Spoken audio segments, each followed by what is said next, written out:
Խորհրդարանական ընտրությունների նախաշեմին Ռուսաստանը Հայաստանի տեղեկատվական միջավայրում կիրառեց արտաքին տեղեկատվական մանիպուլյացիայի և միջամտության (ՖԻՄԻ) այնպիսի մեթոդներ, որոնք նախկինում երբեք այս ծավալով Հայաստանում և Սփյուռքում չէին կիրառվել։ Նպատակը պարզապես կեղծ տեղեկությունները չէին։ Կրեմլի ազդեցության գործողությունները միտված էին ձևավորելու և վերահսկելու հանրային նախասիրություններն ու ընկալումները և ազդելու մեր որոշումների վրա։ ՖԻՄԻ-ի ամենատարածված մեթոդներից մեկը Հայաստանի համար զգայուն թեմաների վերաբերյալ կեղծ տեղեկությունների տարածումն էր։ Հայոց ցեղասպանություն, խնդրահարույց հարաբերությունների կարգավորում Թուրքիայի և Ադրբեջանի հետ, ընտանեկան արժեքներ և այլն։ Մյուս մեթոդը վախի և անվստահության տարածումն էր Հայաստանի պետական ինստիտուտների և մեր արտաքին գործընկերների նկատմամբ։ Այս ուղղությամբ կեղծ լուրեր և թեզեր են շրջանառվել միջազգային ԶԼՄ-ներին նմանակող կայքերի և տարբեր հարթակներում բոտային ցանցերի միջոցով։ Այսպիսով ստեղծվում էր արժանահավատ տեղեկատվության տպավորություն, չէ՞ որ այն տարածում են անգամ միջազգային աղբյուրները և բազմաթիվ օգտատերեր։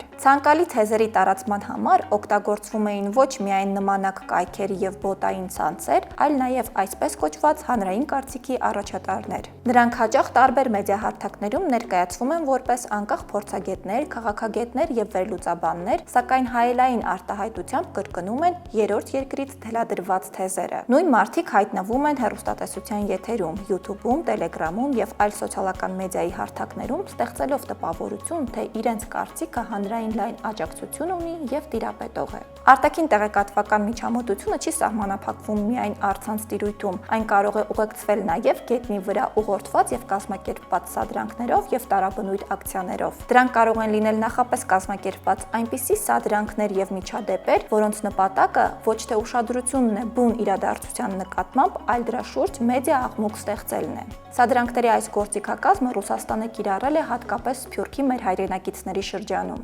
Այսպիսով, նախորդող առնվազն 1 տարում Ռուսաստանը հայալեզու լսարանի նկատմամբ կիրառել է ՖԻՄԻ-ի գրեթե ամբողջ գործիքակազմը, փորձելով հայ հանրությանը պարտադրել սեփական նարատիվները հնարավոր բոլոր հարթակներում և բոլոր միջոցներով։